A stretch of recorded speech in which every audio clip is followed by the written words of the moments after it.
That must have been very hard losing someone you love like that. I've been very lucky. I lost my parents. That's the way of the world. But to lose someone that young, that's like being cheated.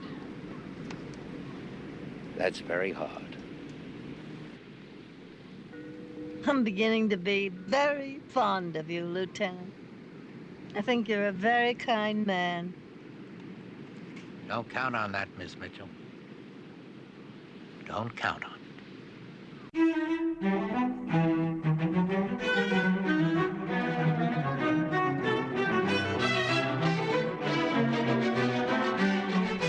Happy New Year, Sean. It's end of year. It's going to be 2018 Yes, it will. It'll be in in a about couple 4 hours. hours. Of course, most of the people listening to this are listening in February or March, But just to let you know, this is how we roll, folks.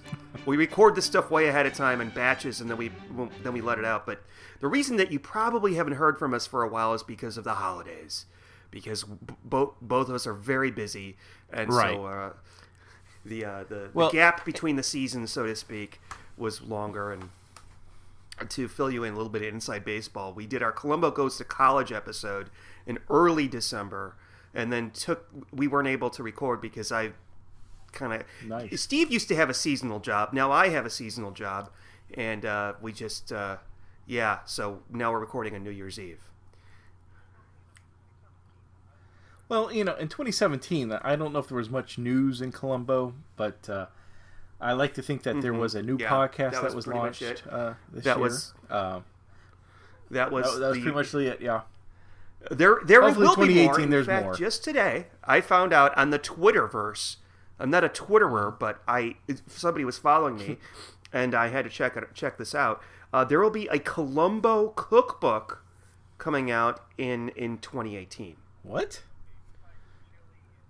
Okay, besides chili and the occasional hard-boiled egg, what could you Well, my possibly understanding is have in a that Colombo cookbook? the lady who put this out, or who will be publishing this coming February, her name is Jenny Hammerton, and the book will be called Cooking with Colombo, Suppers with the Shambling Sleuth. And I don't see a chili recipe on the list of selections, but they're all named What? after No, I got it. various actors who have been in Colombo, like Vera Miles's Mexican Casserole, Donald Pleasance's No Name Curry, Oscar Werner's Wiener Schnitzer. Is there a Robert Culp? Oh gosh, meal there's got to in there be. somewhere? There's got to be. There's got to be. I don't see one. Oh, this is my favorite though. Where'd it go? Here we go. George Hamilton's Ginger Snap Dandy. What is that? What is that? Is there an 8-minute hard-boiled egg I over don't a think trash so. can? Oh, here we go. No, okay. Because he just knocks those things on any bacteria-laden, bumper of a car. This sounds trash disgusting. can lid. Billy Connolly's stuffed trout. Oh, there is a chili recipe, and oddly enough, it is not a Peter Falk recipe. It's Trish Van Devere's all-day chili in the pot. Trish Van Devere, of course, is the murderer from Make Me a Perfect Murder, which we did a few episodes ago. But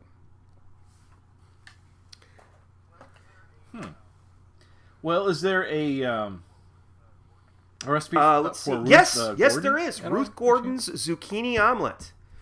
They have one for almost every... Yeah, zucchini... A zucchini omelet? I don't know. Why would she I have get a no zucchini idea. omelet? I mean, it should be like Ruth Gordon's, toad in a lead hole. I don't know. But, yeah. Anyway. Speaking of Ruth Gordon... Yes? Oh, yes. We're reviewing a murder mystery of her. Yes, I forgot what we're really here to talk about. That would be the next in our series of podcasts. We're going to talk about Try and Catch Me from season 7, I believe, of the classic Colombo series starring Ruth Gordon. Well, that's the weird thing. Okay, so on Google it says it's season 7, episode 1. on the DVD, it says it's season 6 DVD or the final is wrong. episode of season 6. I have the perfect source. Oh. For this. It was released on November 21st of 1977. Okay, and the episode before it, which was the Bye Bye Sky High IQ murder case, was released on May 22nd of 1977. Yeah, that was before this one. There were only a small handful of episodes in this final one. I think there were maybe 4 or 5, maybe more. But this was the first episode of the last season of Colombo, Classic Colombo, which of course ended with The Conspirators, which we've done. This would be our 3rd episode from that season, by the way.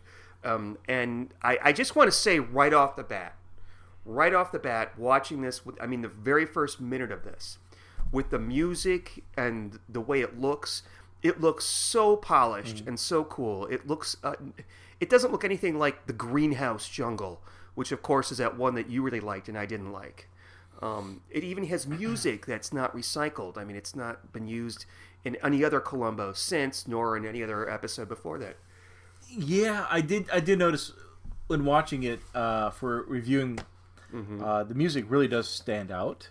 I thought, really, really good stuff. They do. I didn't know they recycled not it that often. But this is a time though they actually reused something else though. I noted this. They rarely do this, but this is the second mystery author to feature in a Columbo story. The first, of course, being Ken Franklin, all the way back in the first season.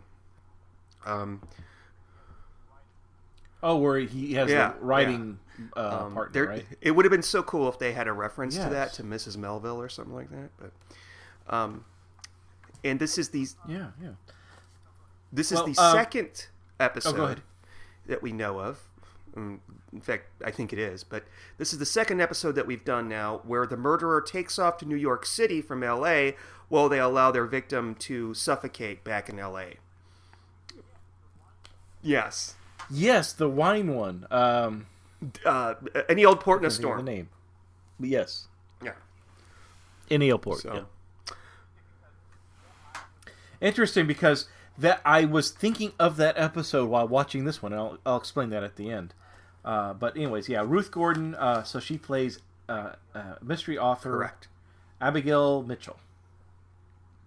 And she seems like such a spunky old fun lady that. Oh. You dislike her. She's you enjoy her. Oh God! Have you ever seen Ruth Gordon? Yeah. Except if your name was Ed. Have you ever seen Ruth Gordon in something else, like any other movies?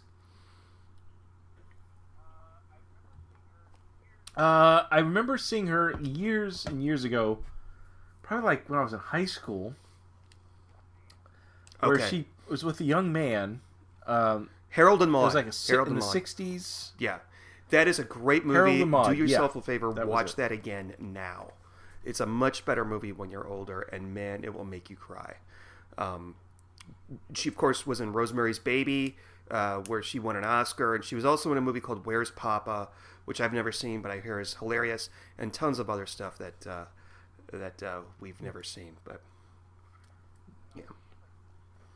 Oh yeah. No, she seems like she'd be that fun aunt to have. And speaking of being an aunt, that's the premise. She had a niece. What was her name? Phyllis. And Phyllis died mysteriously on a yachting accident. Sounds very similar to Natalie Wood murder, but or accident. But anyways, so Abigail has blamed the husband Edmund for Phyllis's death, and she always believed that. So that was her motive, and why we find out why she wants to kill the poor guy. And of course, he seems pretty innocent. I'm going to ask you later what you think of him, if he was responsible, if he was a murderer or not. But so that's the setup. She wants to kill him, and so she's plotting, and when she's going to use her home safe that she has. It's this big walk-in safe, kind of like what Tom has in your house. No, it's not. No, our safe is not that big. We have a safe that's from the movie Saw 2 that's big enough to put a teenage child in. Not this big. A little creepy. I know that sounded... Okay, guys, go see Saw 2. You'll understand what I'm talking about. So, okay, I don't know where to go with this. Yeah, so at the very beginning we see Abigail. She's testing the soundproofness of her safe. You really don't know what really she's doing at that point, but she does set up an appointment to see Edmund at 2:30 the next day to walk along the beach. And what's really neat about this scene is there's also a kind of a weird transition. Maybe you can explain to me, but the neat part is she's talking to Edmund saying, "Hey, I want to redo my will. I'm going to write you in as the sole heir, and I need you to come in, sign some paperwork." And she's talking to him, and she wants to go over the boating accident with Edmund. She goes like, "There's nothing you could have done, but I know what you did. I know everything you did." Almost like she's calling him out. Yeah, it's a really, really well-made scene because they're on the beach facing each other, and it's shot in a way that she says, "I know what you did, Edmund. Everything you did." And then we cut to a shot of them, and there's a couple on horses. Yeah, so explain that to me. Between why do we see horses, out of nowhere, and then split between them? Like, there's two bareback horse riders on the beach, and you see them galloping towards I don't know if they were bareback. The couple, and they split, across either side of the camera. But what's the point of that? I think it was it looked cool, and I think also that it was to sort of put a little exclamation point on the gravity of that moment, because what they do so well in this, the guy who directed this is a guy named James Frawley, and this is also the scriptwriter as well, is that there could have been some exposition where we find out that she thinks that he killed his wife, but instead of, we get that one line, and the exact line that she says is, "I know what you did." Everything. Right, and she's not saying, and then it's punctuated by those horses. She's implying, he thinks she's talking about, or we assume he thinks she's implying, "I know what you did, tried to save her," but what she's really saying is, "I know that you killed her." Yeah. Okay, so we set the scene. She's she's playing a game with him, the same way that she later plays a game with Colombo. But she turns on the cuteness with Colombo. I mean, all murderers play a game with Colombo, but she's much better at it than most murderers. I mean, that's why it's called Try and Catch Me, you know? But go ahead, I'm sorry. Yeah, well, so that's what she's trying to do is try to get Edward, the victim, into the house to sign the paperwork with the lawyer, the family lawyer or her lawyer, whatever. And she tells him, I want you to come back later after everybody leaves. I'm going to give you the code to this big walk-in safe." And so she's kind of setting it up, right? So she's getting ready to leave. There's more to this. And luckily, her lawyer is also an electrician, apparently. I'm going to bring up this part, actually. So anybody who's done any kind of home improvement, I've done some... I'm fiddled with electronics. Sean, I collect pinball machines, so I fiddle with those. I fool with electronics that are from the 60s and 70s, and I've electrocuted myself enough times to know what that feels like. But what she's doing is really bad, really hazardous. You can easily kill yourself, and not knowing what you're doing, she could have electrocuted herself very easily. And so I found that funny that they kind of just...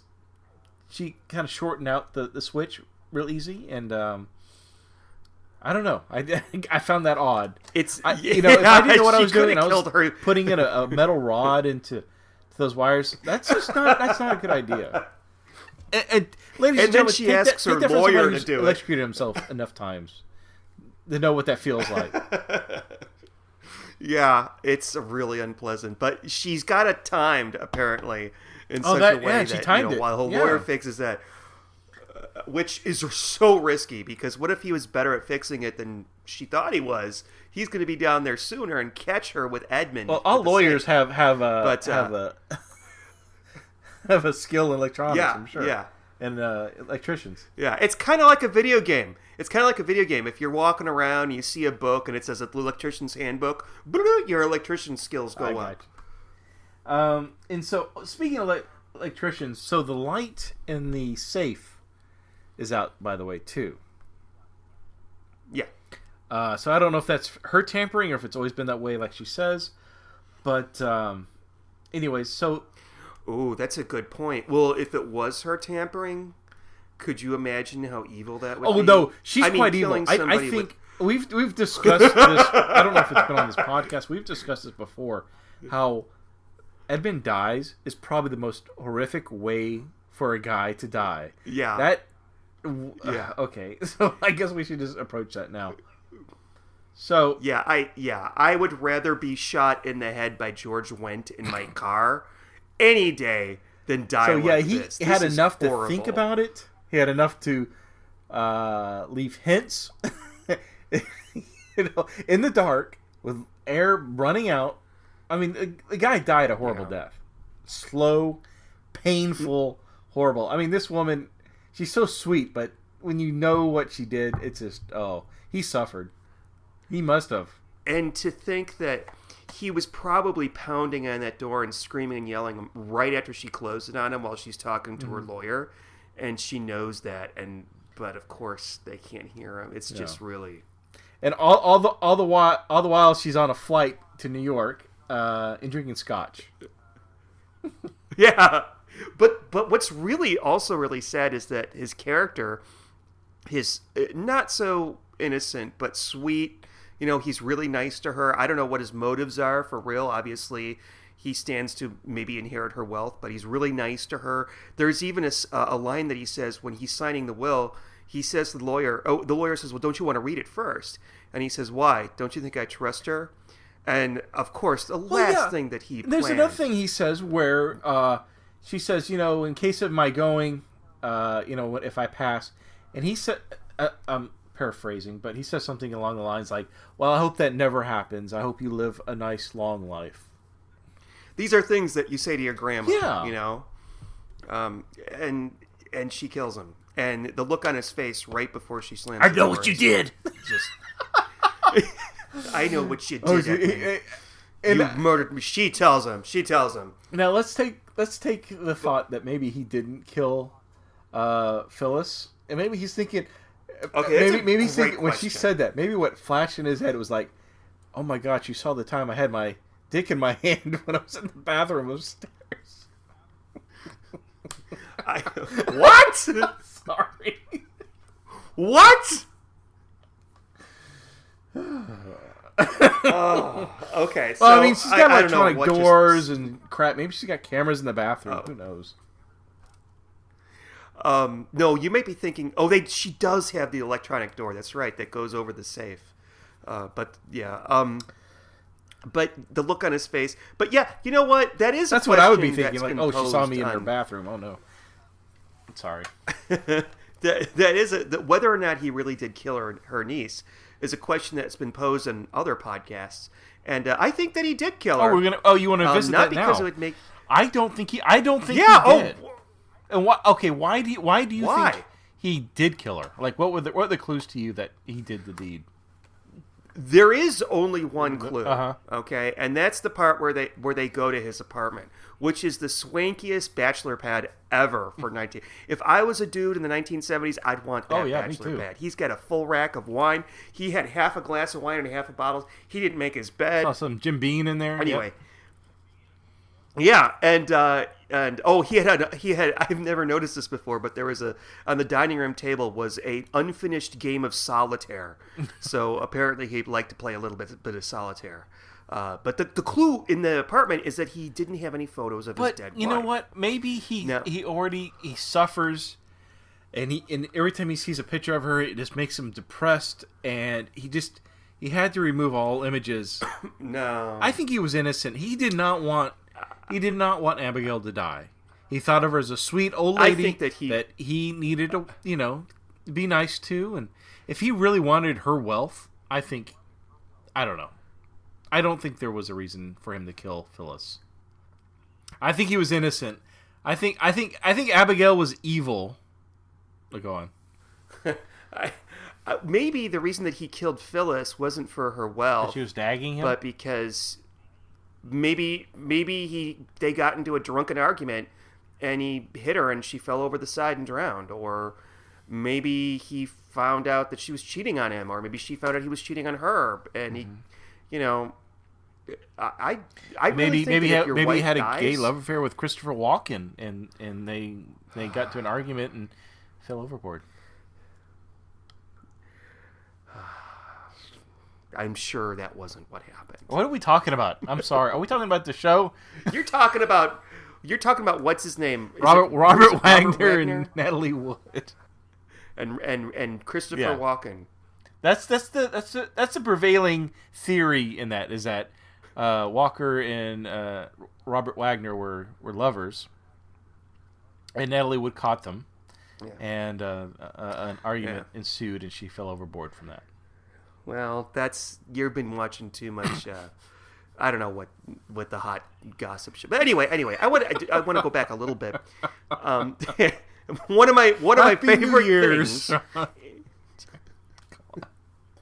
One of my favorite things in watching some of these is going back and looking to see what the actors and the other things that they've been in. We talked about Ruth Gordon, and another one was G.D. Spradlin, who plays the lawyer Martin, who I think may be Texan. I'd have to look it up, but he's got a slight Texas accent, and you don't get named G.D. when you're from Massachusetts. What that stands for. Go on. He was. We talked about this off air, and I didn't realize it until I watched it for this, and I looked it up, and I had just seen The Godfather Part 2 the other day because there was a marathon around Christmas time. He played the senator in The Godfather Part 2, the one that they set up with the dead hooker. That happens. And also, for those of you who are fans of the Ed Wood movie, he was in Ed Wood. He played the guy who told Ed that he would finance his movie if there was a big explosion in the end. And, of course, Charles Frank, who played Edmund, was in a movie called The Right Stuff, where he played astronaut Scott Carpenter. Do you like movies about astronauts, Steve? That's cool. I didn't know that. You do? Well, there are very few movies about astronauts, and The Right Stuff is probably one of the best ones. Yes. As long as you take off the beginning with Sam Shepard. Don't like that part. But, and there were other people. Valerie, the secretary, I didn't recognize her from anything. And the maid, Annie, who I just wrote down. At least I think that Abigail Mitchell is the only Colombo murderer in L.A. that doesn't have an Asian maid. I wrote that down. Doesn't have an Asian maid. Just nice. Okay. Because they always have Asian housekeepers. Just saying. I don't know. Hashtag just saying. Okay. So I want to. So Steve. So the murder is committed, and one of the first things that Colombo says to her when they're meeting in her office there in front of the safe, he points out to her that the burglar alarm, which, by the way, Abigail, aren't you putting on a bit thick? You've got this huge safe, and on top of it, you're going to put a burglar alarm on the safe. I mean, what the hell you got in there, Abigail? But he mentions that the burglar alarm was on, and I always thought this was a mistake because we clearly see her not turn it on right after she quote-unquote kills Edmund. And she says something to him to the effect of, "Oh, yeah, I'm so confused." And they talk a little bit more. They go down and they have tea in the other room where he almost breaks a 400-year-old chair, which is really funny, and which I think was referenced in another episode. But she says to him, "Oh, I remember now why the burglar alarm was on. I called my maid, Annie, and had her turn it on while I was at the airport because I forgot." Why, if he thinks it's murder because the burglar alarm is on, why did she not tell him right then and there in the study while they were in front of the safe that, "Oh, that's because my maid Annie turned it on this morning or last night"? I can't remember which it was. Because Annie then would have said otherwise. Because remember when she got back from New York, the cops are already there. I don't know. Yeah. Because she doesn't turn it on after she kills Edmund. I think that was a film mistake. But she does explain to... An editing mistake. No, it wasn't, because 5 minutes later she explains to him that she had her maid turn it on when she called from the airport. But he mentions this, and this is like, this is why he thinks it's murder, and she doesn't explain it away right away with what is actually the truth. That kind of bothered me a little bit. I didn't understand why she would do that. I did like the quote, though. She said on the flight, she said, what, daytime is for work, but night is for play, or something like that. She says, and another scotch. Yep. Stewardess, can I have another scotch? That's pretty much me on every single So one of the flight things ever. that's a big clue is that Edward leaves his keys on the desk. That I said? Edmund. Oh, yeah, Edmund. And so she buries it in like an ashtray. Like, that was a thing in the 70s where you had plates of sand for cigarettes. Oh, so she buries it, and she's like, I guess she's thinking she'll retrieve it when she comes back, because she has to leave for the airport to catch a flight to whatever convention or whatever she's doing. Why she didn't bring the keys with her and then toss them in New York, I don't know, but that would have been wiser. But anyway, so when she comes back to L.A., as she walks into the house, you see the ashtray. Now it's got like 3 cigars in it. I thought that was funny. Like, I guess Colombo's there because... and she makes kind of a face at that point. And I love how the maids or the help of all these like mansions always have a problem with Colombo and his smoking. And I can't think of exact examples, but I know every time Colombo comes in, the maids or the butlers always complain about his cigars. Yeah. Oh, the double shock one with Martin Landau, where he plays the twins. And there's another one as well. Like I said, I can't think of it. But so I just find it funny that the maid's getting pissed off with Colombo of all his cigar ash. I want to talk about a really great scene where that really does not move the plot along. This is a shorter episode, so the running time is about an hour and 10 minutes or so, and it has a lot of what I would call puff in it that doesn't move the story along, doesn't move the mystery, but again, it doesn't seem like it's puffing. And that's the scene at the ladies' club, which is probably, I think, hands down, one of the best moments for Colombo ever. Yeah. The fact that, she... First of all, he goes in there, and she says, well, I've got somebody here that's very experienced in...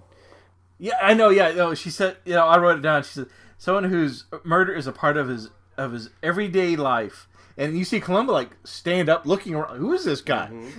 Trying to figure out who she's talking about. It's magnificent. And that's not him putting on an act. That's him actually thinking, wow, is Sherlock Holmes here? But his speech that he gives a minute later is fantastic about, I just think that was wonderful, and it's kind of a prelude to something else that he tells her later on that I'm going to talk about. So yeah, he basically says during his speech, his impromptu speech, that he not everybody's a murderer, and the world's not as dangerous as you think. But when he does run across these murderers, sometimes he respects them, and sometimes he sympathizes with them. But no matter what, he does not approve of what they do. But he does, like, again, respects them. And back to what you were saying about the episode where I can't remember the brothers, the one with the wine factory. Any old port. It made me think of that episode because at the end when he arrests the brother, the older brother, he respects him, and it made me think of that scene because he offered him a glass of wine. It may not have been the finest bottle of wine, but he respected him enough to offer him probably his last glass of wine that wasn't made from a toilet. So. So he does respect, and he does. He's very. Colombo's very generous, I think, as an investigator. He some of the people he does get put against, he does do them justice, I think, in a way. You know, there's many a times where he will confront a murderer. It's the last few minutes of the episode, and he says, you know, once you collect your things, and the person says, I just want to walk around, and he says to them, take your time. You know, he doesn't like drag them off to jail. He lets them have the last few minutes of their freedom. It's really quite nice. And there are episodes where the murderer is a complete asshole. And you've seen this episode. We haven't done it for the podcast yet, but Fade into Murder, the one with William Shatner. Oh, yeah. He plays the detective on the mystery show. He's a complete fucking asshole. But him and Colombo get along like a house on fire. Seeing the two of them on screen in that episode, it's like such great chemistry. And then, of course, that's not the case for him in Butterfly and Shades of Grey. But yeah. And then, of course, there are those that don't get along with Colombo. And this is part of the reason that I love the show, is that Colombo gets along with William Shatner, but Dick Van Dyke is a total fucking prick to him. Like, we're going to cast Dick Van Dyke in Colombo. What are we going to cast him as? Let's just make him an asshole. Let's make him a complete fucking asshole. So, what, you know? the scene where they're at the women's book reading club, and Abigail's kind of introducing Colombo, she says something like, his specialities are in hyper-modern chemical techniques and their application to advanced criminology. I'm like, what the... I had to listen to that 3 times so I could write it down, because...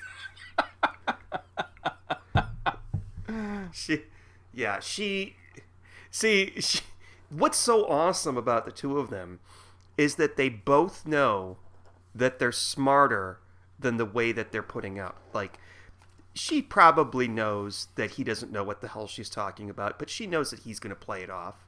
And he knows that she's the murderer, but she's charming, and he's going to go along with everything that she does and says and be really sweet to her, the same way her poor her nephew-in-law was, which is really cool dynamic, really cool chemistry between the two actors. And I love, there's a great line when she lets him drive her, was it a Rolls Royce? Rolls Royce, yeah. And she says, he's talking about when he was young, and she talks about when she was young, and, you know, they had to, you know, she says, well, shall we exchange poverty stories, Lieutenant? And he says, not in a Rolls Royce, ma'am. So I have to, for every episode that we record, when I edit, I take out a little clip of some dialogue between the Colombo and the murderer. And I'm at a loss for what I'm going to do for this episode, because there's so much great, funny, dynamic dialogue between the two of them. Everything, and not just the dialogue, but also I think the actors' choices. And by the way, I could just go on about this one forever. Even the little things like when he's looking at the nephew's apartment and he walks into the bedroom from the living room, and she's walking behind him, and she's doing this sort of skipping thing where she's... Yeah, and she's mimicking him too. Like, because Colombo does this thing with his hands, like he puts it to his head, he points... He does, like, I don't know, the Holy Cross in the air. I don't know what he's doing. He's like going through the motion. Yeah, she's doing it. She's mimicking him. She's mocking him, mimicking him, and yet not disrespecting him at the same time. Not because he can't see her, but because she thinks if I do this, probably he just thinks I'm going along with his game. Unlike the last pair of murderers we met in Colombo Goes to College, that loved making fun of him and loved pulling him. Yeah, that was a different kind of mimic. Or mocking. Yeah. So, well, we're kind of skipping ahead. There's one scene, and maybe you could use this for your clip. It's a scene where they're trying to match Edmund's shoe print in the garden. And Colombo's always looking for new shoes, apparently, because I didn't realize that was a thing until this episode. So he starts talking about Edmund's nice shoes, how he would like to have shoes like that because they're round-toed and that's the French style, and you know. And I'm thinking those are the ugliest damn they're looking shit shoes I've ever seen. They're really ugly. They look like dancing shoes almost. They look like something Austin Powers would wear. And then he goes, yeah, this is French style. And then he turns the shoe over. Yeah, oh, French. Oh, made in Italy. Oh, well, they're still nice. And I love how he doesn't say Italy. He doesn't say Italy. He says Italy, just like my grandma. Italy. Made in Italy. Well, it's like when he offers to drive after the the conference or whatever the speech, and he offers to drive Abigail. He says, "Oh, we can take my car. It's French. It's what he it's unique. It's one of a kind." And she takes one. It's one of a kind. She goes. I can tell. I can see why. Let's talk about the car for just a moment. Okay. So that car is in varying degrees of condition. Every time I see it, it might have a dent in the door. It might not. It could be a different color. I mean, I'm starting to think that Colombo may have 10 of these cars. He's collecting them, and the reason it's a rare car is because he owns them, all of them. Yeah, this one, the license plate was barely hanging on. I noticed. Yeah, and I don't know how he could see through that windshield, but he could. So. Yeah, but I'm pretty sure there's multiple Peugeots out there. There's another thing. Oh, go ahead. Uh-huh. Oh no, please. No. Okay, no, wait, no. I'm sorry. In my notes, I highlighted this part, and I definitely want to bring it up because it does come into play. So there's a part early on where Colombo is always excited to see this person, oh, I'm a big fan, or oh, Mrs. Colombo, or my brother-in-law is a big fan of yours. Can I have your autograph? There's always that scene where he's a big fan. Mm-hmm. So in this case, Mrs. Colombo is a big fan of her books, of Abigail's books. And I know what you're going to say. So, in the past, Colombo has said he doesn't really have time for books. He doesn't get to read them. And that Mrs. Colombo, when she finds out a new book is coming out from Abigail Mitchell, she'll reserve it at the local library. Okay, that's nice. But to further my theory that there is no Mrs. Colombo, he seems to know a lot about Abigail Mitchell, that I think he is actually reading those books. Oh, yeah, I wouldn't doubt it. And as a matter of fact, ladies and gentlemen, over the holidays, I sent my co-host Sean a video, YouTube video about a guy. I thought it did a kind of nice construction of Colombo, the entire series. What was his name? Norman? I have no idea. I don't remember at all. But he and even he thinks Colombo's wife is fictional. He didn't say that in that video. You're just making that is not true. You were drunk when you watched it. I was drunk when I watched it, but maybe you're right. But no, he brought up the point that Mrs. Colombo is not. So I'm not the only one out there, ladies and gentlemen. Well, just wait. Wait for what? Just wait. That video was a real, and I wish we could put links in the show notes. That's what real podcasters do. But yeah, he talked about how in these stories that Colombo, although he's the good guy, he's trying to solve a murder, he's technically the antagonist. He's introduced about 10 minutes, 20 minutes into the story, and the murderer is the protagonist, and the murderer spends the rest of the story trying to get away from Colombo, and it doesn't work. But there's a couple other things, recurring things in Colombo that come up here. Yeah. Okay, you talked about the car. You talked about the wife. This is probably one of my second favorite dog episode. Because it's hardly in it. Okay, go on. Well, he brings his dog to the pier, and he tells her, "Oh, I bring her here because does he say this? Does he say the boats make him frisky?" Yeah, he goes. No. He says that he likes to bring dog walking, I guess, to the pier, which is the same pier where he gets his chili in another episode. Yeah, but but he says, that dog enjoys the walks out here, and Abigail says, "How do you know he enjoys seeing the boats or whatever in the walk?" And he goes, "Because it makes him frisky." Is what he said. and of course, you look at dog, and he's just kind of like, He actually picks him up and holds him over the rail, And then he says, she says, he seems to, I like this description, he seems to be dragging bottom. But what a cute dog, I think. I think if I want a dog, I want that kind of dog, but Basset Hound. You want a dog like that? Yeah, maybe I'm just a little bit drunk or something. But anyway, yeah. Yeah, and there's a scene there, while we're there. So, Colombo's talking about he just needs proof. If he can just find the car keys, those car keys that Edmund had left, out, and the ones that Abigail had buried in the ashtray, he says, if I could just find those keys, I find the murderer. And of course, Abigail's out there initially so she can throw the keys into the ocean. And then she presents them to him like, oh, well, here are the keys. I've got them.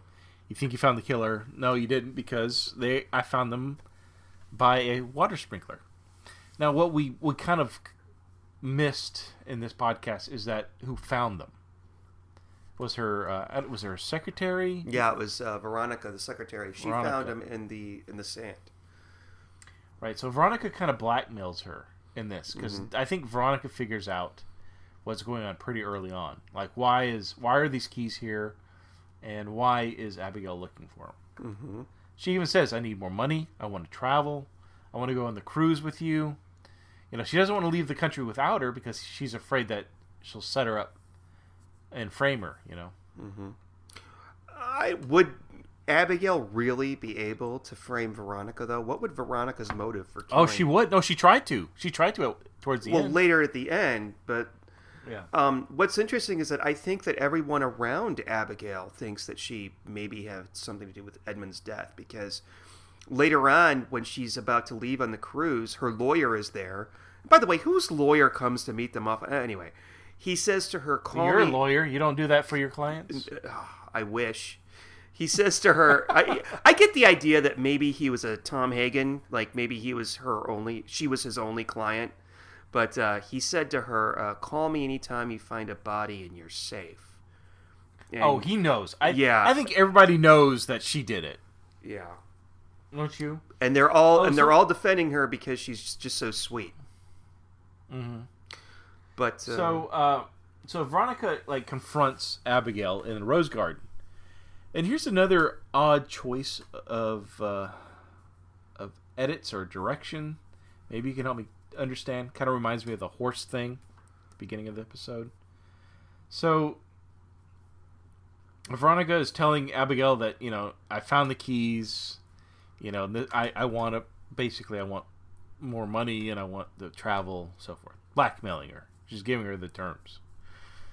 And during the whole time, you hear like a bee buzzing. Like, it's overly annoying. It's not in the background. It's almost like it's above a normal level to annoy the listener or the viewer. I don't think that was on purpose.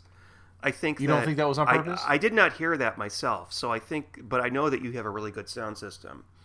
So it's possible that the sound editors maybe did a job. I don't know. I'm sorry to burst your bubble on that one. I don't know. I was wondering if there was some kind of natural bug horse thing going on, but whatever. So you thought there was a connection with horses and bugs? And bees, yeah. Whatever.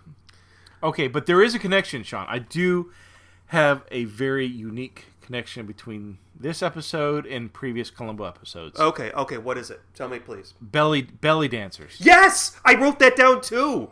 I wrote down Colombo's belly dancer fetish. So what were we? Yes. So what were we watching? It was one with Leslie Nielsen. Yeah, they were spies. It was 2 episodes ago. Identity Crisis. Yeah, where they're in the bar with the belly dancer. Yeah. He cannot take his eyes off the belly dance. Oh God! It's like he's a 13-year-old boy.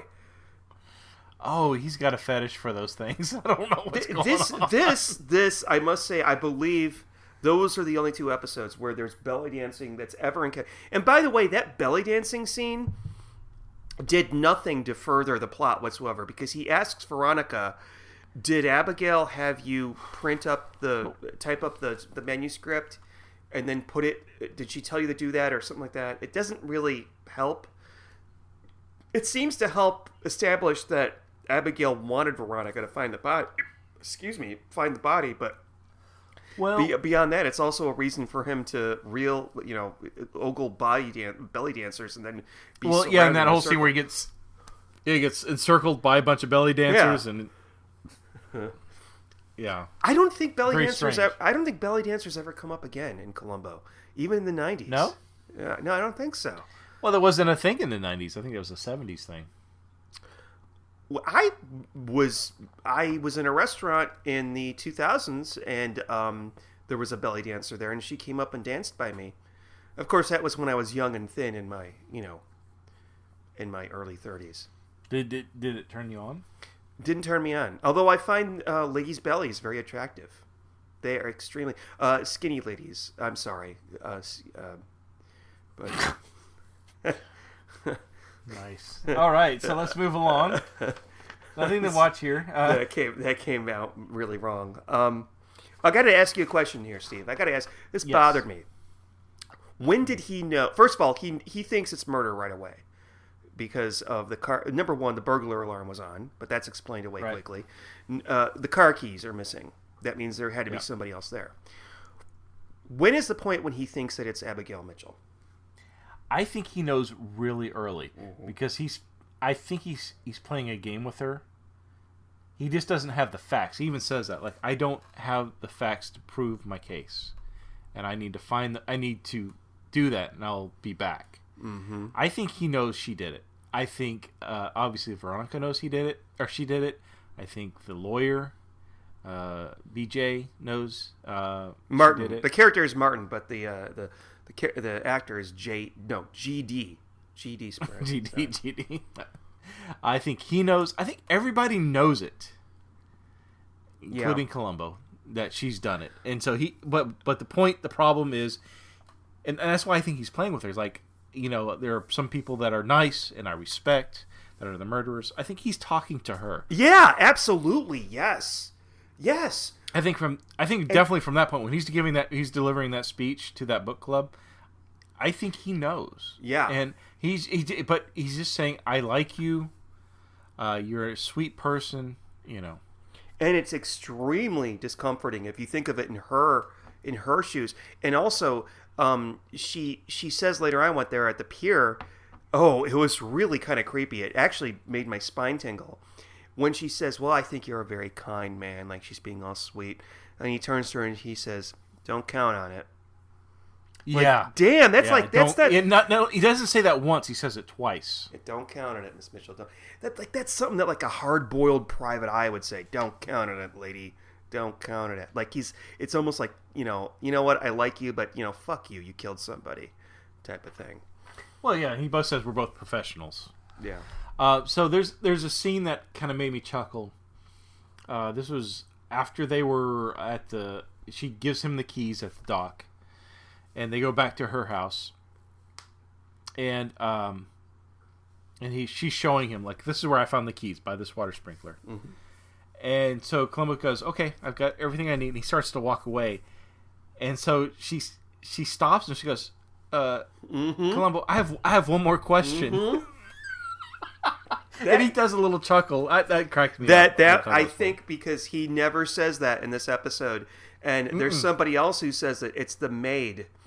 When Abigail's asking the maid Annie about the car keys and the sand, about the sand, and she's like, "Okay, well, thank you, Annie." And she goes up, and the maid turns around and says, "Oh, there's one more thing, ma'am." It's I think that's totally on purpose that they had to put at least two that I know of, one more things in there. And neither of them were spoken by Peter Falk. I thought that was brilliant. That was great. And I guess we're winding down to the final scene. We really need to talk about the final scene and the gotcha. Yeah, we'll get there. Well, let's go to the cruise scene. Okay, I'm sorry. Okay, you're very excited about this, I can tell. I love the cruise scene, and I think it's funny because when I was looking up the actress Ruth Gordon, whatever her name is, Ruth Gordon. That's it. Yeah. On IMDb, she was on the Love Boat before this. Which I thought was everybody on Colombo was on the Love Boat at one time, probably. Yeah. So she's having her little bon voyage party or whatever. I don't. Do they do that? I didn't know you could have people that weren't on the boat or ticketed on the boat would have to leave. Like she had some kind of weird party. You could be on the boat and then you had to leave after the. I've been on the first time I was on a cruise back in 1987. I was like in 7th grade. We did have that where we had some friends come on the boat with us and have some cocktails, and we threw the streamers over the. I don't think they do the throwing the streamers over the rails anymore because that's like bad for the environment and the water. But we were allowed to have people on the boat with us during that time. I would bet you anything though that they don't do that anymore because of security. Mm-hmm. So yeah. Oh, I bet. Yeah. And she had a really nice room for a cruise ship, by the way. That was really nice. Yes. Yeah. So, Colombo confronts her and says, you can't go on this cruise. You've got to come with me. See, this whole time he's been fighting that she cannot leave the country. I'm assuming that wherever the cruise is going, he won't allow her to do that. He brings it up when they're in Edmund's apartment. He says, "Well, we may need you here instead of on the cruise," and that's the only time that she gets pissy at him, and because she's like, "Well, plans were made weeks in advance. You're going to have to speak to my attorney." And at the end of the conversation, he says, "By the way, I will speak to your attorney." So yeah, and that's definitely. I think he knows something's up. Yeah.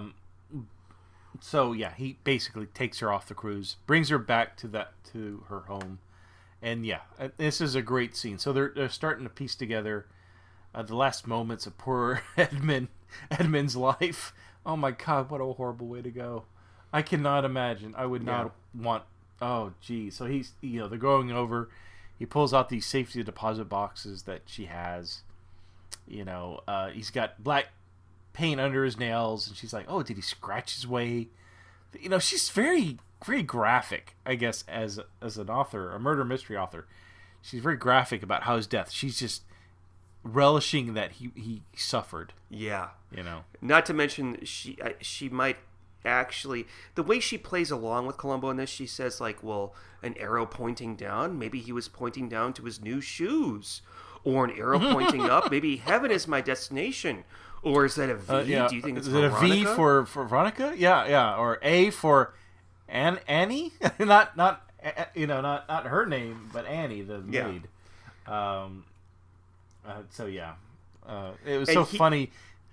And this is the scene where he says, ma'am, you haven't been truthful. I think that you were here with Edmund before you went to the airport. And what the director did, it was a very slight thing. It just sort of zooms in on her very closely, and she goes, "That's very bold of you to say, Lieutenant. Can you prove that?" And he can't. But yeah, it's really cool. And the reveal of what the actual gotcha clue is done so well. I would have never have guessed. Yeah. I would never have guessed. So, yeah, what he does, poor Edmund, he rips the front page off her last book, which was, what was it titled? The Night I Was Murdered. And he scratched out, so the front page, whenever you get a book, ladies and gentlemen, I know not many of you get paperbacks or books anymore. It's probably all digital, but on the first page you usually have the title and then who it's by. And so the last book she wrote was The Night I Was Murdered by Abigail Mitchell. And so apparently Edmund had scratched out the night part. So I was murdered by Abigail Mitchell. And boom. Yeah. And he hid it in the light bulb socket and used his belt to point an arrow on the safety deposit boxes pointing up at the light. And it took me years to realize, why the hell would he do all that? And it's because he was afraid that, and Colombo explains this, and I obviously never listened, but in case Abigail was the one that opened it and would have destroyed the clue. But, right. He didn't know who was going to open the safe. But the reveal where, and you know what? I do think that he knew all this before he even brought her in there. Like he found it beforehand and he was just playing with her the whole time. Like he had to be. He seemed to. Yeah, I agree. And but when he brings it out, the actual sheet, And when he goes up and gets it out, I mean, she's making all kinds of stupid things. Like, maybe he was writing that the light bulb didn't work. He was always a bit of a complainer. She's losing it a little bit. Oh, yeah. Because she has no idea. She's completely out of control. And he unfolds the paper, and he says, and this is so good, the music cues, everything. He says, could you read it out loud? And she reads, I was murdered by Abigail Mitchell. And they both sit down. He sits at her desk. She sits across from him. And she tries to talk him out of arresting her. An old woman, harmless nonetheless, because she'll spend the rest of her life in prison. In fact, I think she may... Oh, yeah. She's probably got 10 years left. Yeah, I think she didn't even, in real life, have 10 years left. She may have died like a year or two after this. I didn't look that up, but... It's done superbly. It's very well acted, very well directed, very well written. Everything is there. And the last thing she says to him, and it's a compliment, she says, if you had investigated my niece's death, maybe none of this had ever happened. And yes. That was very, very dark. Yeah, and I agree. I mean, she even said that, the earlier in the episode, about the death of her niece, how the cops kind of just, filed it away. Yeah. And I agree. I think if Colombo had been assigned the case and if Edmund had been the killer, I think Colombo would have found that out. And so it is kind of sad. And and the way the music pulls out of the scene, it's very sad. Yeah, it is. It is. So and, ready to review it? Yeah, let's review this fucker. Well, for I went first last time. You went, so you go first this time. By the way. Okay, so let's rate this out of 2000. Oh, okay, I don't know. 2018 is the number because that's the new year. Out of 2018, I would rate this one a nice solid 2000. I really like this one. I'm going to leave room for a little error. But honestly, really a good episode. I mean, you really felt for the murderer. You felt sorry for them. I mean, even Colombo, with his speech at the book club. The actress, Ruth Gordon, she was perfect. I've seen this episode twice now. Once a couple of months back, and then for tonight. And I loved it. I thought it was a great episode. I honestly don't think Edmund was purposely killed Phyllis. So that's just my personal opinion. A little dark. We did get to see Dog. I like seeing Dog every so often. Mm-hmm. So yeah, I think 2000 is a nice solid number for this one. Yeah. And belly dancers. I agree with you 100%. I think this ticked off all the boxes. I'm going to give it, just because you've done this in the past and I'm going to be a dick, I'm going to give it a 2005. This is actually, before we started this podcast, I knew ahead of time that this was my favorite episode. This is the one. Oh, is this the favorite episode of Sean Hommery? Yes, this is why I showed it to you when you were visiting a few months ago. Oh, did I watch it with you? Yes! We were sitting here in this very room that I am in now. Okay. I thought you would forget most of it. Did you forget most of it?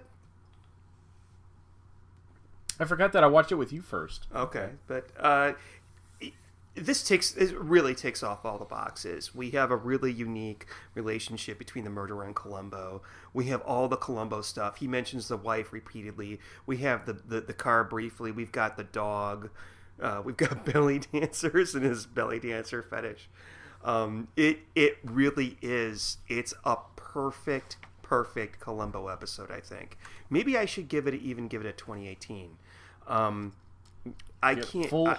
Full score, huh? I can only think of one other episode that I may like more than this. There's one other one, but this is up there for me. I mean, this was like, if this was a movie, I think that this would be like a classic. Maybe not. I don't know, but I was so impressed by this, even after watching it umpteen times, that I'll watch it again. I will show it to people that are Colombo initiates, to get them hooked on this.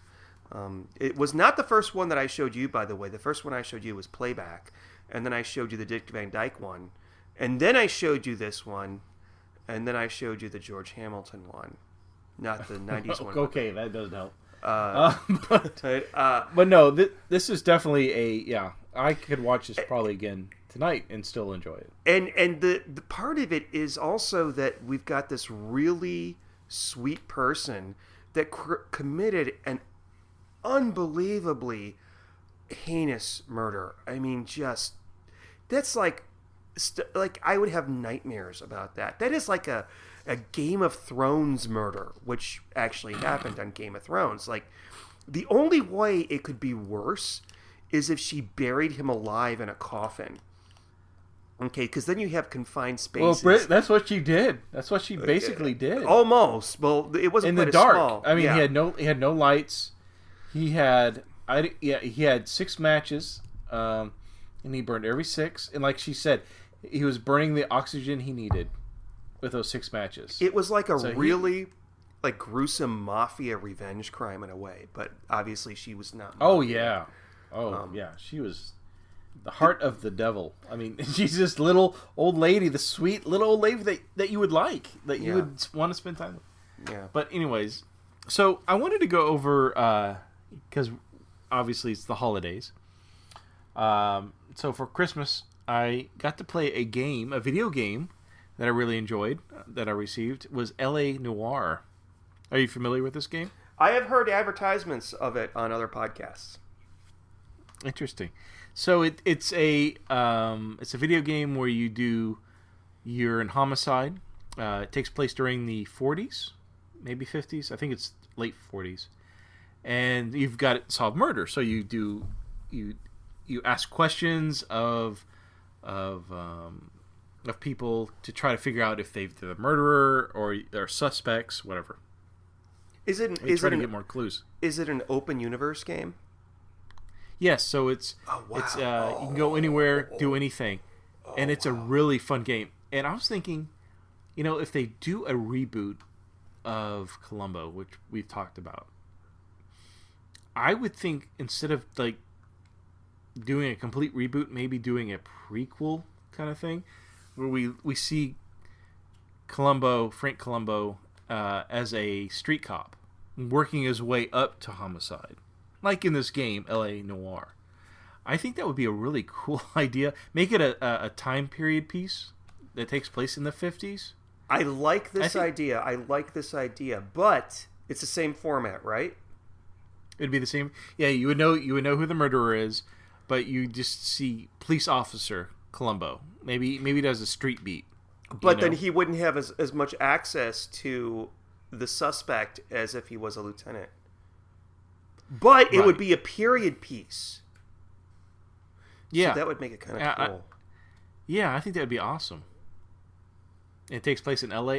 But if you haven't played the game, and I know you've got a Xbox 360, right, Sean? Yeah, I've got a little dinosaur that runs around in it every time I turn it on. Well, this game came out on that, so I recommend you need to find this game. It's Wait really a minute. fun. It is on the Xbox 360?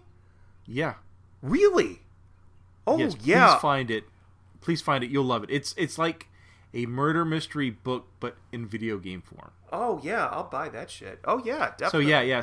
So you got to travel to locations. You've got to interview witnesses, interview suspects, and the way you react to them, like do you ask them like a good cop question or a bad cop question, or do you accuse them? And the way when you're doing an interview, they might their eyes might be looking left and right because they're lying, or you've got to pick up on their physical cues if they're lying to you or not. And you can be mean to them if you want to try to get the truth out of them. And if you respond to them the way you need to, sometimes that opens up more clues that proves your point.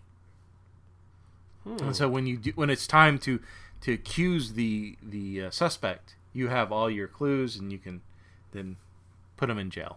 Interesting. And then you go on to the next mystery. So it's like multiple mysteries. Each one takes about 5 to 10 minutes to solve, and it's great. It's awesome. Now, let me ask you this, Steve. Would you like a movie like that? What do you mean? Well, okay. Well, because the way that you're describing it, it actually sounds like this movie from the late 90s called L.A. Confidential, starring... I've heard of that movie. Yeah, I would like to see that, but I've heard a lot of people compare this game to Chinatown. Okay, all right, Which I have not seen. I have not seen that. Jack Nicholson, I've not seen that, so I kind of want to see that now. Okay, and Faye Dunaway, who is a Colombo murderer from the 90s, by the way. You should see that movie. You should not watch it with kids. There's nothing graphic about it. Just, you know what? Kids wouldn't like it anyway. It's a little slow, but it's Chinatown? It's kind of adult. It has nothing to do with Chinese people or Chinese food, unfortunately. But let's just say that, yeah. Oh, darn. Well, then never mind. I'm not going to watch it now. Well, we have feedback. Hello. Oh, so feedback. Yeah, feedback. We've got a couple of really fun emails. The first one is from a gentleman named Victor. He says, Dear Sean and Steve, I listened to the last 2 episodes of the Colombo Confab Series 3 this week and enjoyed them even more than the first 2 series. Well, that's good. You know what? I can tell that Victor is not from the U.S. because he calls them series instead of seasons. Oh. He said, first of all, thank you for mentioning the lack of black characters on the original Colombo and the total lack of black killers on Murder, She Wrote.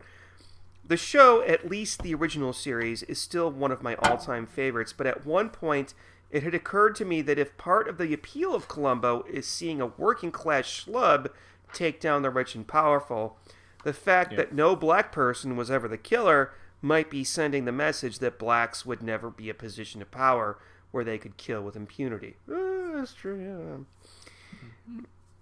Now he goes in a slightly different tangent. I saw Blade Runner 2049 in a theater Thanksgiving weekend. Wait a minute, maybe he's not from the UK because he says Thanksgiving weekend. I'm not going to read into this. So maybe the studio only pulled the 3D version, and I enjoyed it. It kept my interest the whole time, and I found it an immersive experience. I especially appreciated that, in contrast with, for example, Star Trek Beyond or Guardians of the Galaxy Volume 2. The climax wasn't an interminable battle sequence. I like this guy. I wholeheartedly agree. I wonder what his thoughts are on the latest Star Wars movie, though. I have not seen the latest Star Wars movie because I am bad and un-American. Well, I think in my mind, Blade Runner, what was it, 2040, what? 2049. 2049. Was my favorite movie of this year. Oh. Awesome.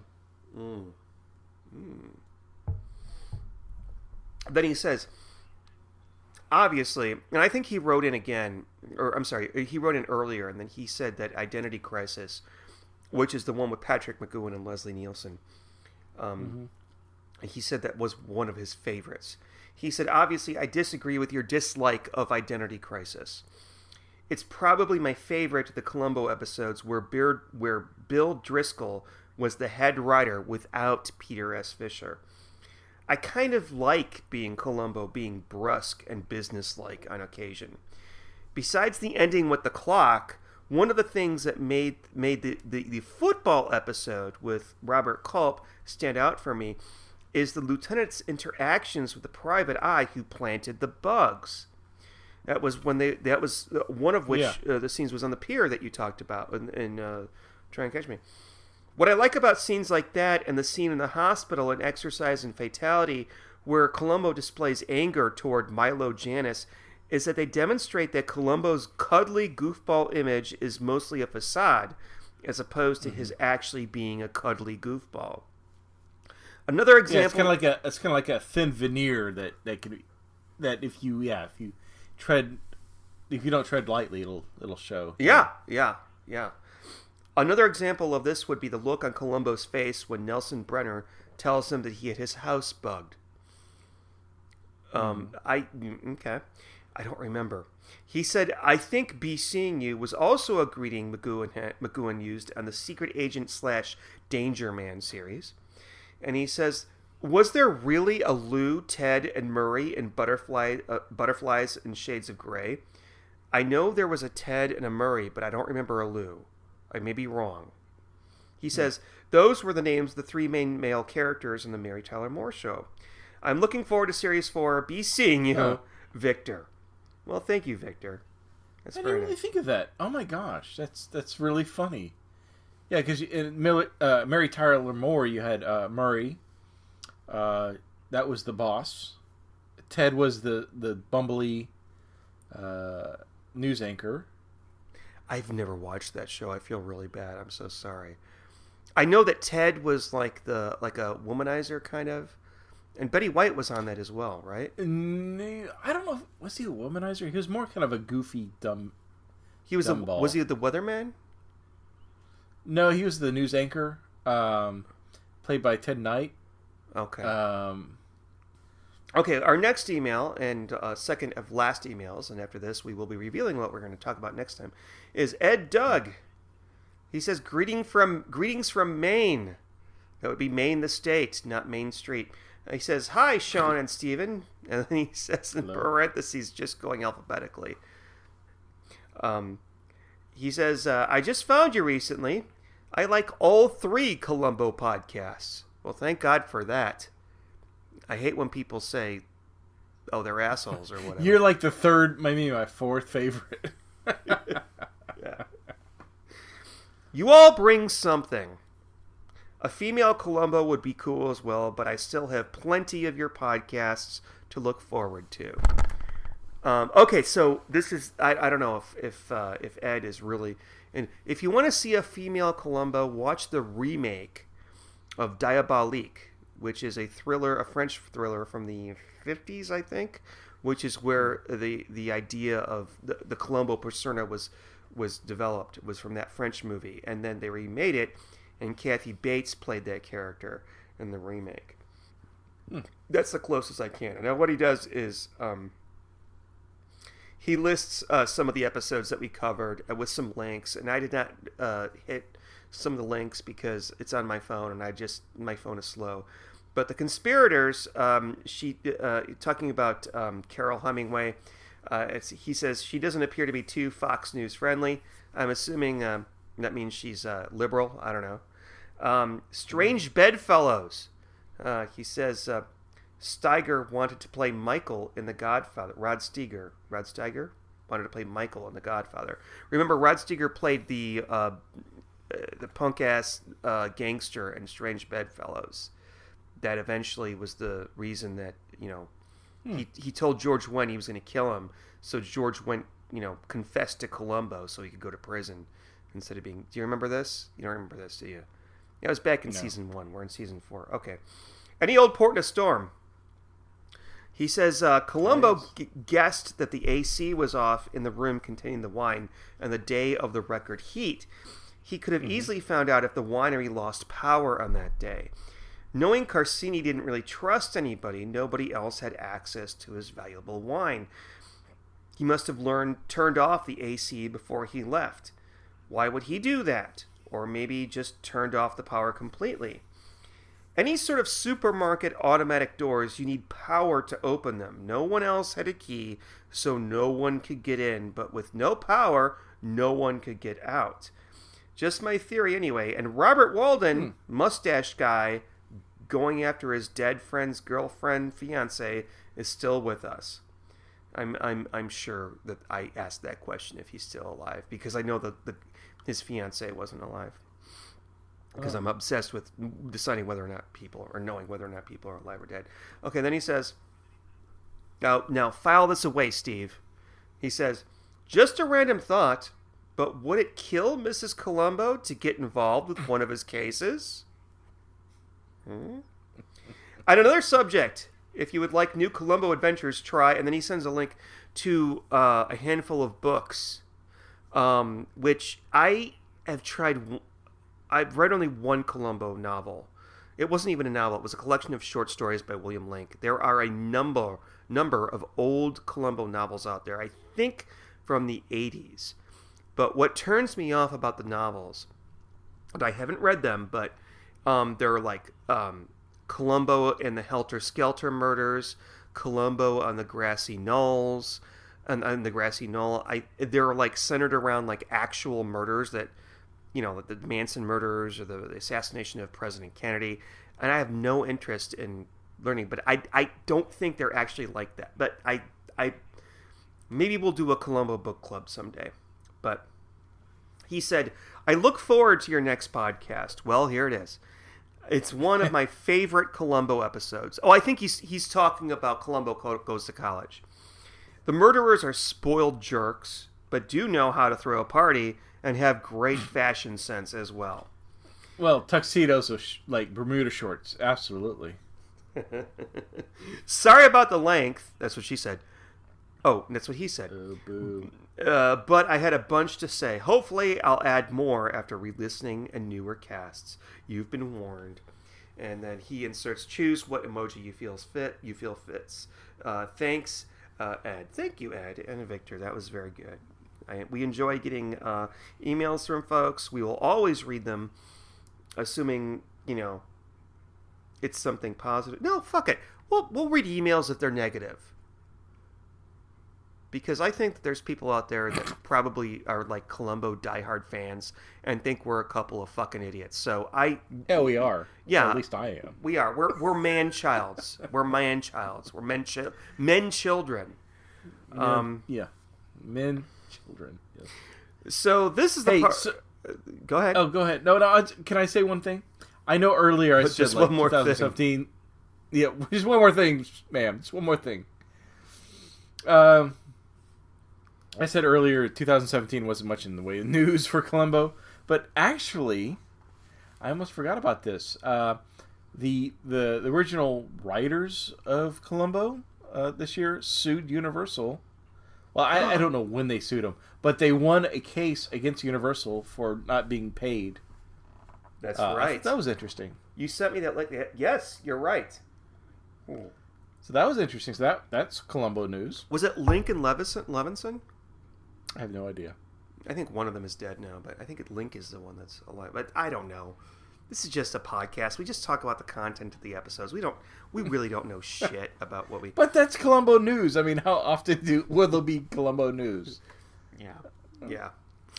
So, all right, Steve. So what I want you to do now is I want you to spin the Wiggin' Wheel of the 90s and see what we'll be talking about next week. All right. I'm doing it now.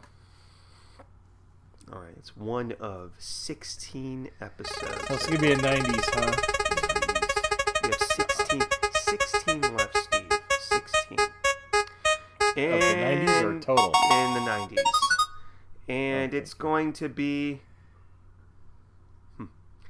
It's going to be Undercover. Okay. All right. Undercover. Who's in that? Ed Begley Jr. Who? Ed Begley Jr. Stockard Channing. I don't remember who else is in it. There are a handful of others. But it is... What is the premise?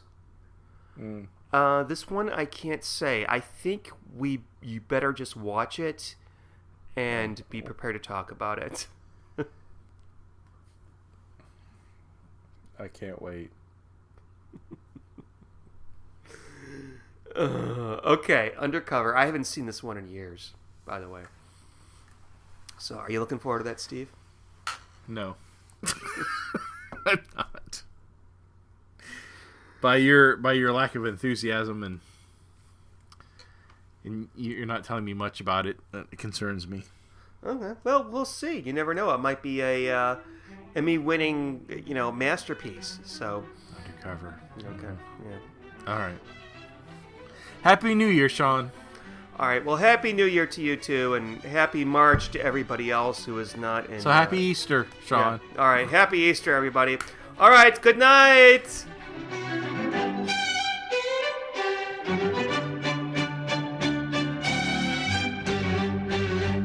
Thank you for listening to the Colombo Confab podcast. To email us with a comment or question, write to colomboconfab@gmail.com. Follow us on Twitter @colomboconfab, and look for us on Facebook. If you're enjoying the show, please leave us some happy reviews on iTunes. I love clues. Hello, I'm Sean, and I'm the host of the 1001 Movies podcast, based on the book 1001 Movies You Must See Before You Die. Each episode, I randomly pick a film from the book and spend about 10 minutes talking about its director, the cast, the genre, and my personal thoughts on the merits of the film. Each delicious yet bite-sized episode contains information about a film from practically any genre, any country, or any year. Check us out on iTunes and we'll send you free cookies. Some restrictions apply.